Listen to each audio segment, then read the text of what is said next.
नमस्ते सर। नमस्ते। बैठिए। बैठिए। प्रमोद कुमार मधुकर जी, जी सर। बताइए अपने बारे में। सर मेरा नाम प्रमोद कुमार मधुकर है। मैं जांजगीर चांपा के मुड़पार गांव का निवासी हूं, जो कि सिरी नारायण के समीपस्थ स्थित है। मैंने अपनी स्कूलिंग पढ़ाई गांव से और स्नातक की पढ़ाई श्री लालदास महंत महाविद्यालय सिवनाई से पूर्ण किया है। तत्पश्चात मैंने पशुपालन में 2 वर्ष डिप्लोमा वेटनरी पॉलिटेक्निक सूरजपुर से कंप्लीट किया है।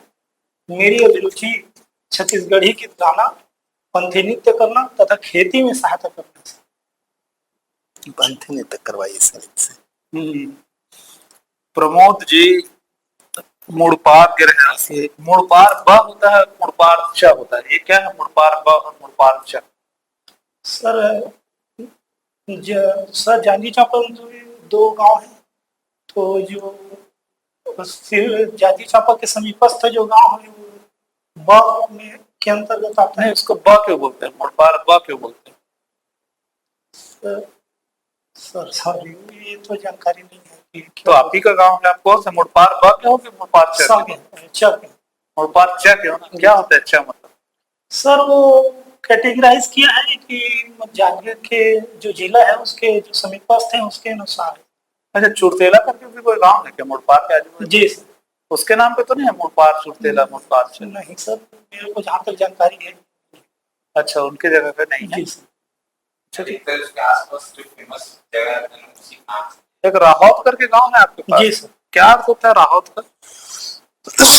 सॉरी सर, राहत कर तो नहीं पता है। अच्छा ठीक। जांजगीर चांपा, अच्छा, चांपा में एक हनुमान धारा करके पर्यटन स्थल गए हैं? नहीं। कुदरी बैराज का नाम सुना है? सॉरी, कुदरी बैराज कुदरी बैराज नहीं सुने? मड़वा पावर प्लांट का नाम सुना जी है? मड़वा पावर प्लांट, जी। कुदरी बैराज से उसको पानी मिलता है।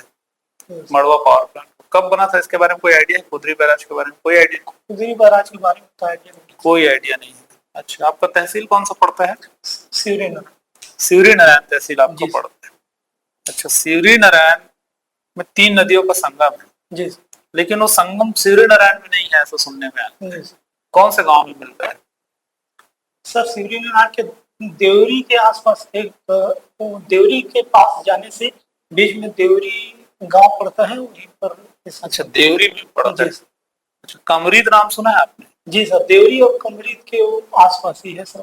कमरीद में एक अच्छा फेमस मंदिर है जहाँ हमारे सीएम साहब भी गए, डिप्टी सीएम साहब लोग भी गए, दोनों। कौन सा मंदिर है?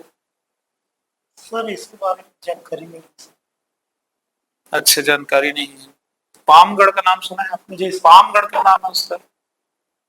सॉरी। पामगढ़ का नाम पामगढ़ क्यों पड़ा है? सॉरी। अच्छा, कोई बात नहीं है, चलिए ठीक है।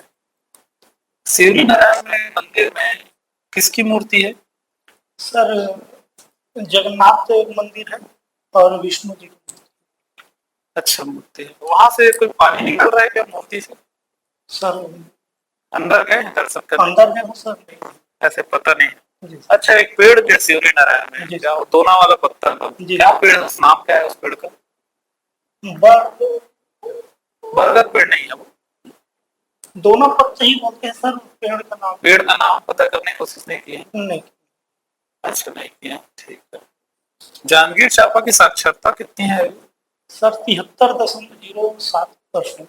जांजगीर चांपा के कलेक्टर कौन है वर्तमान में?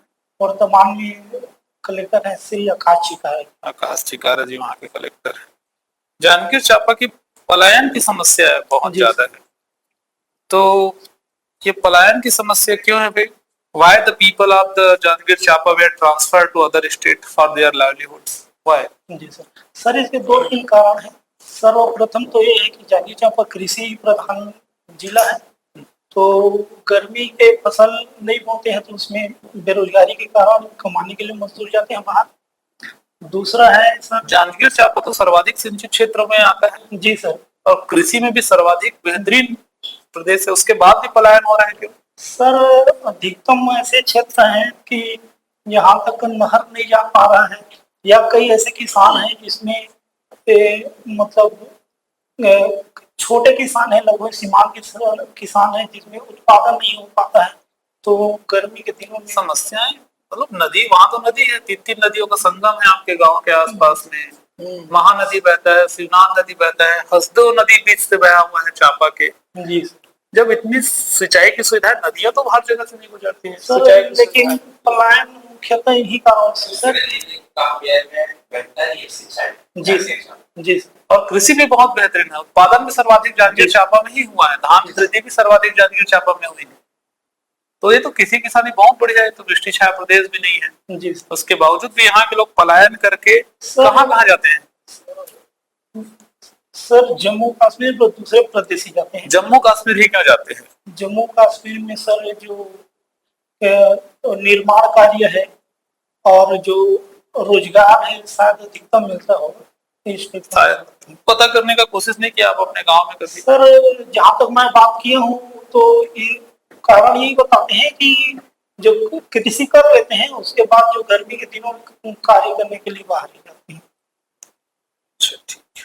ये सब तहसीलदार आप पदस्थ होते हैं आपके जिले में, आपको मान लो पदस्थ किया गया बनने के बाद, तो एक जम्मू कश्मीर में जो कमाने खाने गए हैं व्यक्ति जी वो लोग लगातार 15 साल से 20 साल से जम्मू कश्मीर में निवासरत हैं। जी केवल 1 आध महीने के लिए यहाँ आते हैं और फिर से जम्मू कश्मीर त्योहार में आते हैं और चले जाते हैं। जी उनके बच्चों की सारी पढ़ाई जम्मू कश्मीर में हुई जी और वो चाहते हैं कि वो छत्तीसगढ़ से अपना निवास बनवा लें ताकि उनको छत्तीसगढ़ की योजनाओं का लाभ मिले। जी तो आप छत्तीसगढ़ के क्या उसका निवास जारी कर देंगे?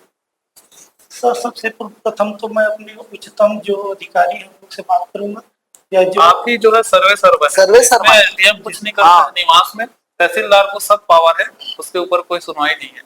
तो सर जो कि संवैधानिक और कानूनी प्रक्रिया है उसके अनुसार काम क्या करेंगे। संवैधानिक और कानूनी प्रक्रिया है वही किसी पूछ रहे हैं निवास के आपसे, लिए? बताइए। एक निवास प्रमाण पत्र बनाने के लिए क्या क्या क्राइटेरिया होता है? पंच पीढ़ी का जो मतलब ब्यौरा चाहिए रहता है, उस अनुसार से अगर उचित लगे तो कितने साल तक अगर कोई व्यक्ति छत्तीसगढ़ में निवास कर रहा है तो उसको उसके निवास के स्थानीय निवास की प्राथमिकता दी जा सकती है? सर ये साल तो जानकारी नहीं। अच्छा, ठीक। आपने गणित विषय लेकर पढ़ा, जी गणित 80%, गणित 2020 में 63%, ये 80 से 63 कैसे उतर गया परसेंटेज?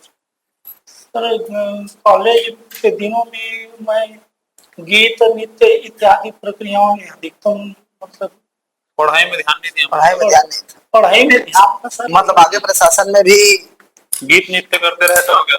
नहीं। तो आप तो बोल ही रहे हैं ऐसे करेंगे, और आपको रुचि भी है, तो छत्तीसगढ़ी रुचि भी, गीत गाना, पंथी नृत्य करना, ये तो आपका रुचि भी रहे। अच्छा, छत्तीसगढ़ी में गजल कौन गाता है? श्री मदन लाल चौहान। वो तो सूफी गीत गाते हैं, गजल गजल के बारे में जानकारी करे नहीं। जी अच्छा, गोरेलाल बर्मन, जी लक्ष्मण मस्तूरिया जी और सुनील सोनी, ये तीनों, और गोपेलाल गेंदे, ये 4 को छोड़ के 5 और सिंगर के नाम बताओ जो छत्तीसगढ़ी गीत गाते हैं। लक्ष्मण मस्तूरिया, गोरेलाल बर्मन, सुनील सोनी और गोपेलाल गेंदे को छोड़ दो। सर, फीमेल भी है बस। नहीं, दोनों में कोई बताओ, 5 बताओ। फीमेल को छोड़ दो, मेल में बताओ। चलो,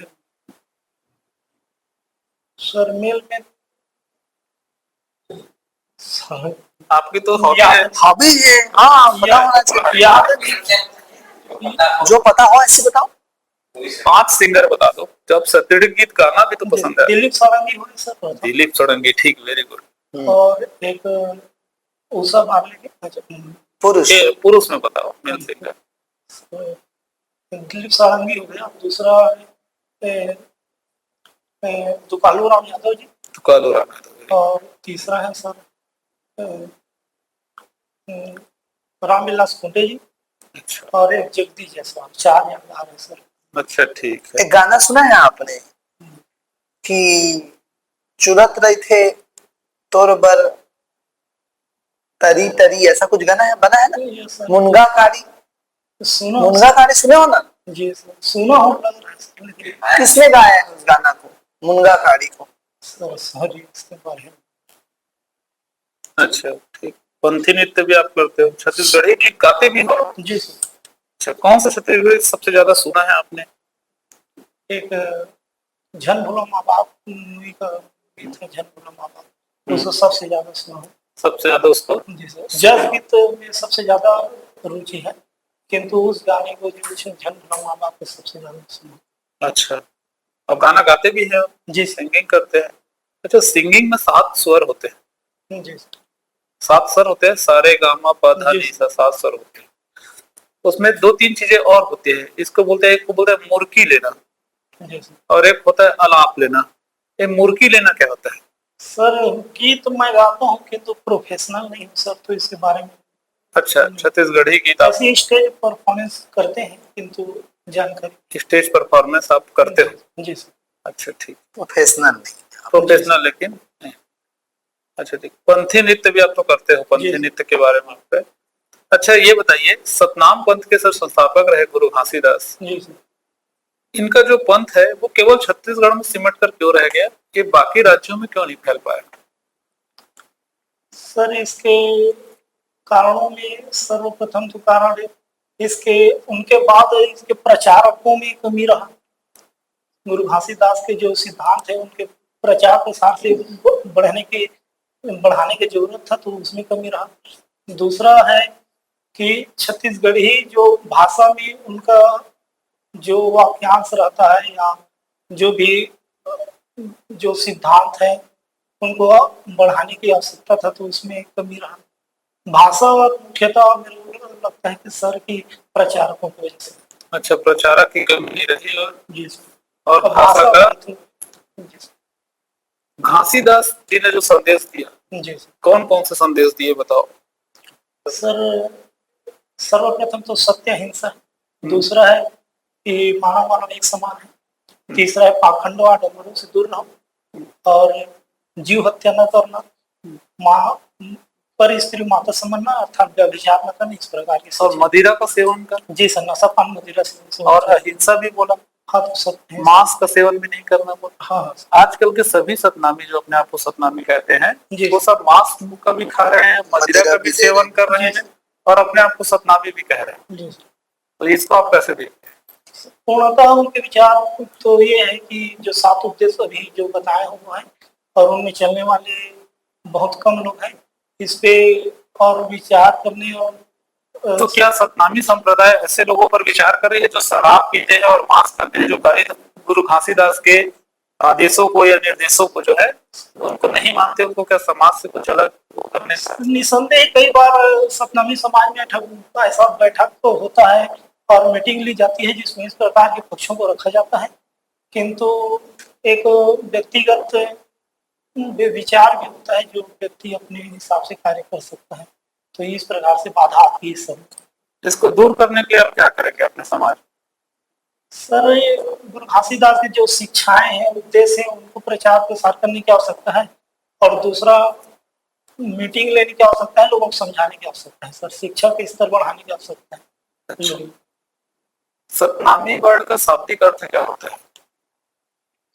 सतनामी वर्ड का शाब्दिक अर्थ है सर, सत्य नाम को मानने वाले को सतनामी कहा जाता है। सत्य नाम क्या होता है? सत्य नाम ऐसा, सत्य नाम जो है सत्य, या जो सत्य उपदेश या सत्य विचारों पर चलने। सत्य क्या हो आपके, सत्य की परिभाषा बताओ। सत्य सत्य सत्य के वह विचार जो हमें एक अच्छे मार्ग पे चला सके, सत्य का मतलब। जी अच्छे मार्ग। जी। असत्य क्या है? असत्य वो है जो जो सत्य, सॉरी सर, असत्य जो गलत मार्ग पर चलाता है आपके हिसाब से। फिर जी सर, तो आप तो सत्य मार्ग का परिभाषा दे रहे हैं सर सत्य का परिभाषा नहीं दे रहे हैं आप। सत्य मार्ग में ठीक है, ठीक है, ठीक, कोई बात नहीं है। महात्मा गांधी जी भी सत्य और अहिंसा की बात करते जी हैं, गुरु घासीदास जी भी सत्य और अहिंसा की बात करते हैं। जी दोनों की सत्य और अहिंसा में क्या बेसिक डिफरेंस है? सर, गुरु घासीदास जी के जो सत्य अहिंसा है, अहिंसा में उन्होंने एक वर्ड कहा था कि जो जानवरों को दोपहर में उनका मतलब उपयोग नहीं जुताई मत करो, जुताई मत कार्य मत लो उससे। हाँ कार्य मतलब, तो उनके विचारों से यह प्रतीत होता है कि वो जो अहिंसा के कितने बड़े मतलब समर्थक थे।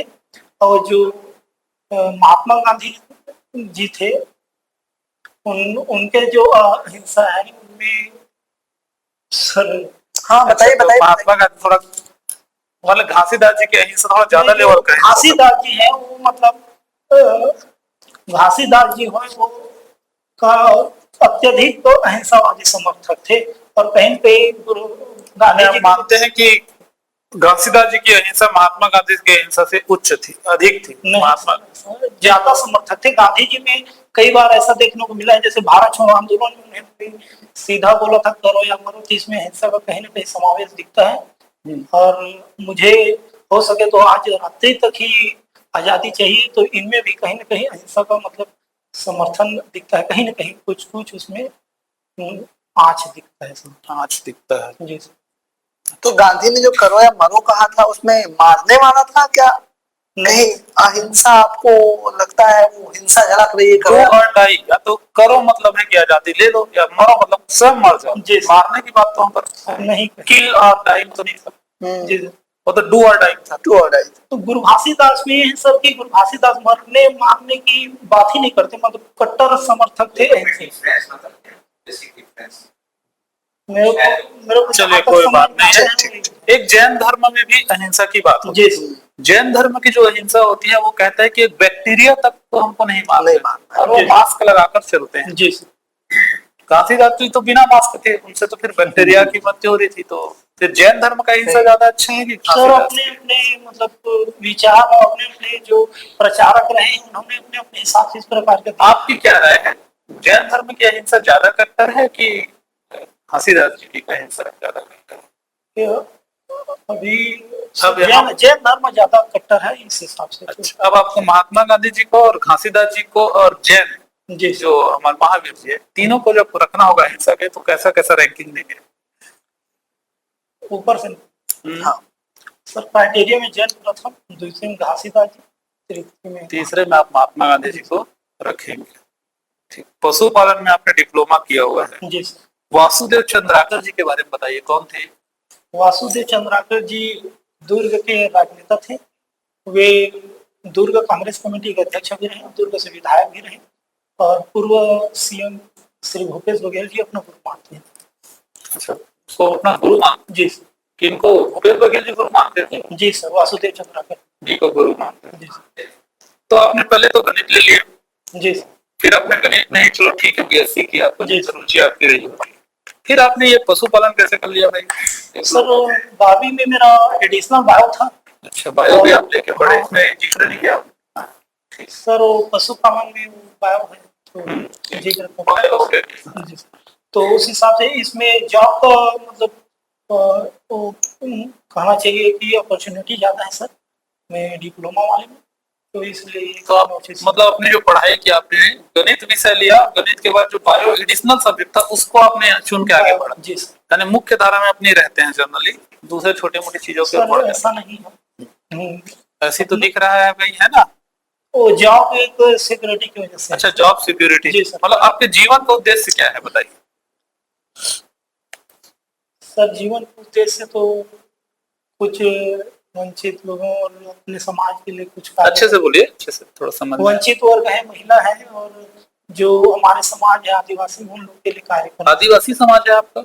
नहीं सर। हमारे समाज और आदिवासी समाज का सर, जी। अच्छा अच्छा, मतलब ये अपने समाज के लिए काम अपने करेंगे, समाज दूसरे समाज के लिए नहीं करेंगे। नहीं सर, सबके लिए बोला हूँ, महिला है, वंचित वर्ग है, पुरुष वर्ग आदिवासी के लिए आप क्यों काम नहीं करेंगे? सब महिला बोले आप, सब वर्ग का कुछ करना है। सब वर्ग के लिए करेंगे। वंचित वर्ग बोला हूँ तो अच्छा अच्छा ठीक। अच्छा ठीक। फिर अंतिम में आपने कहा ना हमारे समाज के लिए भी काम करो। नहीं, सब समाज के लिए। अच्छा ठीक। हमारे समाज भी उसमें इंक्लूड है ऐसा। अच्छा ठीक है। गणित तो आप बार बार बीएससी भी किया आप गणित? जी सर। अच्छा चलो, मेरे को 19 का पहाड़ा बताओ। सर 19 का पहाड़ा तो ऐसे बोल नहीं पाऊंगा, किंतु लिख के तो पांचवी बच्चे भी पढ़ लेंगे। जी सर। आपने बीएससी किया हुआ है गणित में? जी सर। अभी तो तत्काल में नहीं। कहाँ तक का पहाड़ा याद है आपको? सर पहाड़ा तो मतलब मैं 9 को भी भूल सकता हूँ, भूलने के लिए वर्तमान में भी। अरे ऐसे कैसे फिर बात बनेगी फिर पहाड़ा सर वो रेगुलरिटी में नहीं है सर, अभी तैयारी अभी इस फील्ड में है अच्छा ये आपके मेंस में गणित का विषय नहीं रहता है? जी सर, तो मैं गुणा करके निकाल लेता हूँ। अच्छा गुना जैसे कर। किसी का निकालना रहता है तो गुणा करके निकाल सकता हूँ। अच्छा एक स्मार्ट आजकल समझ में स्मार्ट वर्क आया हुआ है ना, कई बार वर्क टू होम आया हुआ है। हम चीजों को बहुत आसान कर रहे हैं कि हमारा समय जो है बच सके। पहाड़ा याद रखने से और गुना करने में जो याद रखना है उसमें समय जल्दी बचता है। जी तो आप एक अधिकारी में भी एक गुण होना चाहिए कि समय का बचत करें, जी है ना। चलो आपके अंदर की 5 कमियां बताओ हमको। मेरे स्वयं के अंदर। हाँ हाँ जी। सर हेल्थ को लेकर के मैं थोड़ा नहीं रहता हूँ, वेरी कुछ गुड। भी खा देता हूँ। दूसरा है बिना अनुमति के किसी को भी सलाह दे देता हूँ। तो अच्छा। ये जी सर, ठीक कहीं पर भी बीच में दो जने डिस्कस कर रहे हैं तो कहीं सलाह देता हूँ, तो सलाह उसके लिए मुझे नुकसान उठाना पड़ता है। मतलब कबाब में हड्डी टाइप का जी। बीच में काम लगाना। ठीक। और तीसरा है सर कि जो जैसे जैसे ब्लड रक्त इस प्रकार की जो चीजों को थोड़ा देखने में ब्लड खून को देख के डर लगता है। जी सर थोड़ा सा फियर। और फोर्थ में सर स्टेज फियर का रखना चाहूँ। और क्या? Stage fear. अच्छा स्टेज पे तो आप करते हैं क्या? सर मैं स्टेज गाता हूँ कि तो स्पीच नहीं दे सकता हूँ, तो ये डर है। अच्छा जी। देखो आपने 4 चीजें बताई। एक हेल्थ इशू, आप हेल्थ अच्छा नहीं, आपका मन स्वस्थ नहीं, शरीर स्वस्थ नहीं, आप काम कैसे कर पाएंगे। दूसरा चीज आपने सलाह दे देते हैं, आपके 2 कलेक्टर और एसपी बात कर रहे हैं, आप बीच में सर जाकर सलाह वैसे देते हैं। में तो इतना मतलब है जानकारी की नहीं देना चाहिए, किंतु अपने जो समकक्ष दोस्त हैं आ रहे हैं उनपे दे देता हूँ। ठीक है। और ये ब्लड को देख के जब आप ऐसे एग्जीक्यूटिव मजिस्ट्रेट नियुक्त होंगे आपको तो मरणासन कथन लेने जाना पड़ेगा, सर इसमें कार्य करना 100 पंचनामा करना पड़ेगा, जी 100 उत्खनन करना पड़ेगा, पोस्टमार्टम करोगे तो उसके सामने बयान लेना पड़ेगा। जी सर। तो ये तो ब्लड आपको देखना ही देखना है। सर फियर है किंतु मैं उसको काम कर रहा हूँ, उसको दूर करने की कोशिश कर रहा हूँ। स्टेज फियर भी आपको है। और एक अच्छा वक्ता एक अधिकारी होगा, लोगों को कैसे समझा पाओगे आप बात को। तो 4-5 जो आपने कमियां बताई, ये चारों 5 कमी एक ऐसा कमियां है जो एक अधिकारी में तो बिल्कुल नहीं रहना चाहिए, जो आपके चारों 5 है। रहना नहीं चाहिए किंतु उसको मतलब काम करके दूर किया जा सकता है सर, ऐसा तो ये तो आपको ये जानकारी कब हुआ कि ये सब आपके अंदर कमी है? सर जब पढ़ाना स्टार्ट किया इस प्रकार से, जब मतलब सिचुएशन आया तो जानकारी होती। इतनी सारी कमियों के बावजूद भी आपको क्यों हम सेलेक्ट करें भाई? सर प्रशासन में मैं जहाँ तक देखा हूँ अधिकारियों को कर, तो उस हिसाब से मैं अपने में गुण भी पाता हूँ कि जो कर्म अधिकारी रहते हैं। कितने अधिकारियों से आप मिले हैं अभी तक? सर 4-5 जन। और उनके क्या क्या गुण से प्रभावित हुए? सर सर्वप्रथम तो धैर्य का गुण है। मेरे भी धैर्य 2020 के बाद मेरा ग्रेजुएशन कंप्लीट हो गया था और 2024 किस अधिकारी के धैर्य से आप प्रभावित हुए? एक डिप्टी कलेक्टर है जो मेरे परिचित के हैं, उनसे है। अच्छा। और दूसरा है कि तटस्थ निर्णय लेने का गुण है, कभी भी एक पक्षी निर्णय नहीं लेता हूँ, नहीं हूँ, तो ये है। और तीसरा है सर करुणा का भाव, परोपकार का भाव। वंचितों को दुख को देख करके करुणा का भाव पैदा होता है, जो भी एक अधिकारी को। अच्छा जी। अच्छा ठीक है। एक व्यक्ति आपके यहाँ है, आप ऐसा तहसीलदार या एसडीएम पदस्थ किए गए हैं जनरल विभाग में, और एक महिला और एक पुरुष आ रहे हैं और वो बता रहे हैं कि भाई मेरे घर को कोई व्यक्ति तोड़ रहा है जी। और रोते हुए आ रहे हैं, आपके क्षेत्र का मामला है, और बहुत ही गरीब लोग हैं, उनके पास रहने के लिए कोई जगह ही नहीं, और आपको ये ज्ञात हुआ है कि वो शासकीय जमीन पर निवासरत थे घर बनाकर, और उसके जमीन को आप ही के शासकीय अमले ने तोड़ रहे हैं। आप एसडीएम है, आपके तहसीलदार उसको तोड़ रहे हैं, तोड़ते हुए, क्योंकि वो नियम के तहत काम कर रहे हैं, उसको तोड़ना ही है, सरकारी जमीन पे कब्जा है। और वो दोनों आपके पास गुहार लगा कर आए हैं आप एसडीएम कि सर हमारे घर को तोड़ रहे हैं, और उसका परिवार है, उनके पास कोई जमीन नहीं है। ऐसी स्थिति में आप क्या करें? सर ऐसी स्थिति में तो उन सर्वप्रथम जो कि कानूनी और ऊपरी अधिकारियों के द्वारा मेरे को दिया है तो कार्य करूंगा ही। दूसरा उन लोगों के लिए उनके जो परिजन हैं या परिजन सॉरी सर, जो आपके पास कोई कार्य नहीं दिया गया है, आप एसडीएम हो, आपका तहसीलदार उसका घर तोड़ने गया है, चूंकि वो घर इसलिए तोड़ने गए क्योंकि वो सरकारी जमीन में घर बना के रह रहे हैं, और सरकारी जमीन में कब्जा मतलब अतिक्रमण वो हटाने गए, और वो लोग दोनों पति पत्नी और उसके 3 बच्चे भी हैं, और तीनों वहीं रहते हैं, उनका घर में अपना खुद का और जमीन है नहीं है, घर में, और उसको तोड़ रहे हैं, और लोग रोते भी लगते हैं, सब बच्चों सहित आपके ऑफिस के सामने आके बैठे हैं कि भैया रोक दो, और आपने कहा कि आप करना नहीं है, इसलिए मैं पूछ रहा हूँ आप फिर क्या करुणा दिखाएंगे?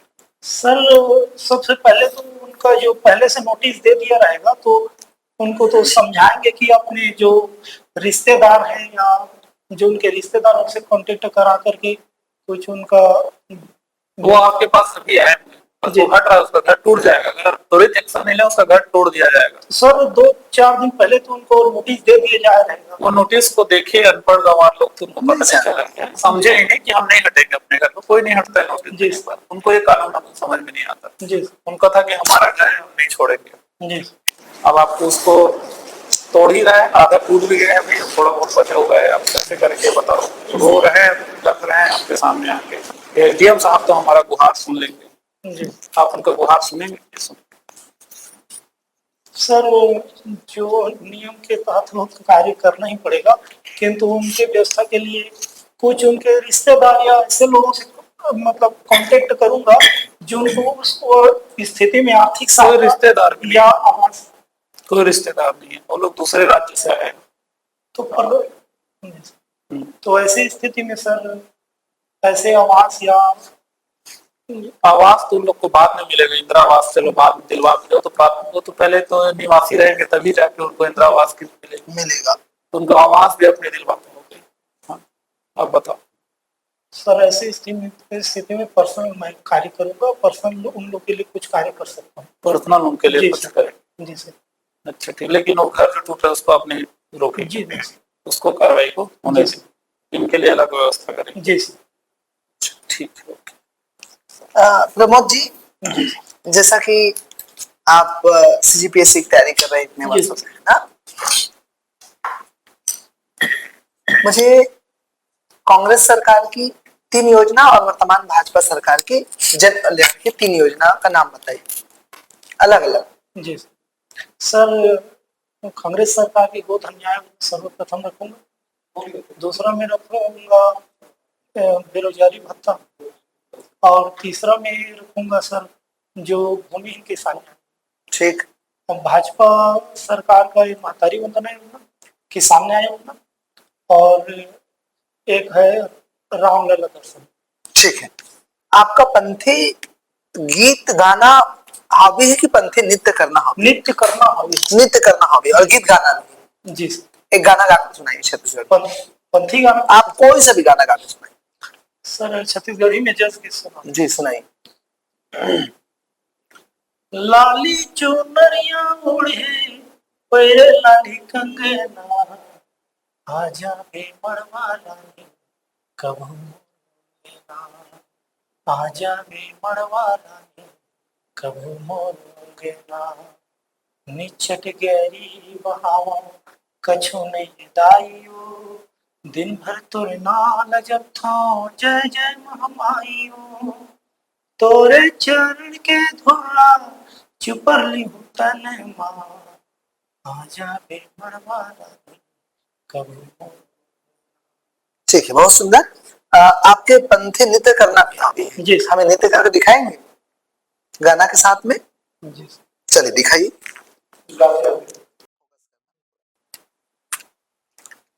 सर एक सोना दीवाना। हाँ बिल्कुल, आप अपने हिसाब से। जी मन खे के बरोबर बाबा के बाणी है कतका सुंदर, सनना नन्ना नन्ना हो ललना, सनना नन्ना नन्ना हो ललना, सनना नन्ना नन्ना हो ललना, सनना नन्ना नन्ना, सनना नन्ना नन्ना हो ललना। ठीक है, बहुत सुंदर, बहुत सुंदर, बहुत सुंदर, बहुत सुंदर। सर हो गया ना कंप्लीट? हाँ।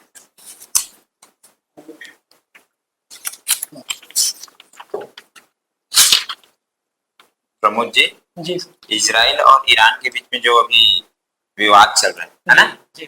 तो ये कारण क्या है विवाद का? सर इस अप्रैल में एक घटना हुआ था, सीरिया के राजधानी में दूतावास, ईरान के दूतावास में हमला हुआ था, जिसका कारण वो लोग इजराइल को माने। दूसरा जो ईरान के जो पूर्व एक राजनेता थे इस्माइल हनीफ, और एक जो एक और एक हिजबुल्लाह के प्रमुख थे, उनकी उनकी हत्या जो है उनकी हत्या हो गई थी। इसका कारण जो है वो लोग उन्होंने इजराइल को माना और उन पर फिर युद्ध। दोनों देश जो है हमारे देश के लिए महत्वपूर्ण जी स्थान रखता है। जी यदि आप अपनी पर्सनल व्यू देना चाहोगे, जी कौन से देश को सपोर्ट करना चाहोगे जो हमारे देश के हित में हो? सर, भारत तो मुख्यतः शांति का क्षेत्र, धर्मनिरपेक्षता का प्रतीक रहा है और इस सिद्धांत को मानता है। तो दो ऐसे कार्य करेंगे कि दोनों देशों में जो युद्ध जो है कम हो जाए, किंतु नहीं, किसी एक का बताओ ना, आप कुछ एक सेलेक्ट करो। सर, मैं दोनों से बात करना पसंद करूंगा और शांति व्यवस्था स्थापित करने की कोशिश करूंगा, क्योंकि दोनों सर जी सर, व्यापार के क्षेत्र में प्रभाव पड़ सकता है, क्योंकि इजराइल 300 करोड़ लगभग प्रति वर्ष व्यापार होता है। और ईरान और इधर के देशों में जो मध्य एशिया के देशों में तेल और जो पेट्रोल डीजल इत्यादि। सर, इतना तो जानकारी नहीं है सर कि क्या जाता है, किंतु जी सर, जी सर, जी सर, जी सर, आसियान सम्मेलन होने वाला है, पता है? सर जानकारी नहीं। ब्रिक्स सुने? ब्रिक्स, जी सर। ठीक। तो ये ब्रिक्स में और कितने देश शामिल होने वाले हैं? सर, 5 देश, 5 देश, 5 देश है, 6 देश है, 6 देश है, 5 शामिल हो। जी सर। कौन कौन से देश शामिल होने वाला है? सर, यूथोपिया है, मिस्र है, और यूथोपिया है, मिस्र है।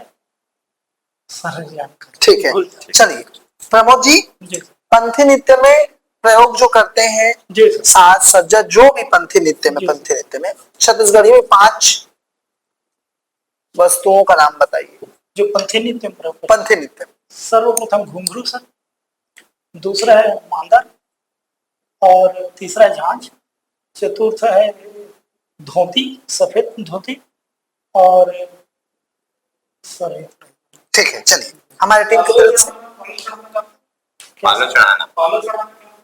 पालो चढ़ाना। सर नहीं सुने? नहीं सुने? झंडा चढ़ाना। हाँ, उसी को बोलते हैं जी, पालो चढ़ाना। सर, झंडा चढ़ाना या ऐसा तो सर आप उसको बोलते हैं, उससे गुरु को पालो चढ़ाना है ना, जैत पंथ लिखने की बात लोग ये बोलते हैं जी, और जो सत्य और अहिंसा का संदेश दिया उसका बिल्कुल ही पालन नहीं हुआ नहीं। जी, तो आप किस नजर से देखते हैं अपने समाज को? क्या समाज केवल नाम के बस है, सत्य है के काम से? सर निसंदेह समाज जो है हिंसा के मार्ग का पालन नहीं हो पाया वहाँ, किंतु उस तत्कालीन घटना में ऐसा मतलब सिचुएशन था, ऐसा बोला जाता है, देखने में आया है कि जो है जो भीड़ जो है उग्र हो गया, किंतु इसके द्वारा तो समाज को किसी व्यक्ति की आप उसी जी और सबसे पहला संदेश सत्य जी तरीके से भी लड़ा जा सकता था अपनी बातें। सर, एक संवैधानिक प्रक्रिया था जिसके द्वारा अपनी बातों को मतलब प्रशासन तक और शासन तक पहुंचाना था, किंतु तत्कालिक स्थिति में कहाँ चूक हुई आपको लगता है? आपके समाज के व्यक्ति लोग कहाँ चूक हुए? सर, समाज जो है आंदोलन के लिए वहाँ शांतिपूर्ण आंदोलन के लिए अनुमति मांगे थे और आंदोलन कर रहे थे, किंतु ऐसा बोलते हैं कि श्रीमान जो कलेक्टर थे उनसे मतलब तत्काल समय में मतलब तो आप ये भी मानते हैं कि आपका समाज में सत्य अहिंसा पूरा नहीं अपना पाया? वर्तमान नहीं सर, पूर्णतः तो अहिंसा तो नहीं होता है। बाबा जी का जन्म जो है कब हुआ? 1756, 18 दिसंबर 1756। पहली बार ज्ञान की प्राप्ति को कहाँ ज्ञान की प्राप्ति ईयर क्या है? ईयर तो नहीं जान रहा। अच्छा, समाधि कब लिया? सर, ईयर नहीं जान रहा हूँ, बाकी छाता पहाड़ में और पेड़ नहीं, वो तो ज्ञान की प्राप्ति वहां पे हुई ना, ठीक है, ईयर नहीं जानते, ठीक है। समाधि वो कब हुई है? समाधि मतलब उनकी मृत्यु। मृत्यु 1850। हाँ वही तो समाधि। ठीक आप पूछे ठीक है। प्रमोद जी जी सर। चलिए आप अपने आप को 5 शब्द में डिफाइन करिए, अपने बारे में बताइए 5 शब्दों में, है ना? मैं से शुरू करिए 5 शब्द। सर मैं शांत व्यक्ति हूँ, अधिक उग्र नहीं। खत्म 5 शब्द आपका। जी सर। तो 8 शब्द बता दिए। और आपने एक ही बताया शांत, फिर उसके बाद सर आपका शब्द सीमा खत्म हो गया। मैं शांत हूँ, धैर्यवान हूँ, और वो उसमें भी ज्यादा शब्द हो गए। एक एक वर्ड बोलना है। 5 शब्द मैंने बोला था ना आपको, आपने ध्यान नहीं दिया। ठीक है चलिए अब बताइए आपको कितना नंबर दें आपके इंटरव्यू का? सर कैसा गया आपका इंटरव्यू? सर उतना मतलब अच्छा नहीं गया। उतना मतलब आप मानते हैं कि आपको मीडियम। जी सर। मीडियम। चलिए 100 में कितना मिलना चाहिए सर बताइए बताइए आप। अनुमान नहीं लगा पाऊंगा। मतलब जो अपना 100% आपने नहीं किया 100%। सर 100% तो नहीं है। नहीं किया फिर ठीक है, अगले बार में करो, हम कोशिश करेंगे जी। है। जी सर। इस बार तो नहीं दे पाएंगे तो इस बार आपको सिलेक्शन नहीं लेंगे। नहीं सर, सिलेक्शन तो लेके रहना सर। तो बताइए फिर कितना नंबर दें आप? सर 60 के लगभग हो सकता है। 60 के लगभग हो सकता है। ठीक है चलिए हमारी टीम की तरफ से शुभकामनाएं, आप जा सकते हैं और आप सिलेक्शन लें, ऐसी हमारी शुभकामनाएं। How good day, thank you.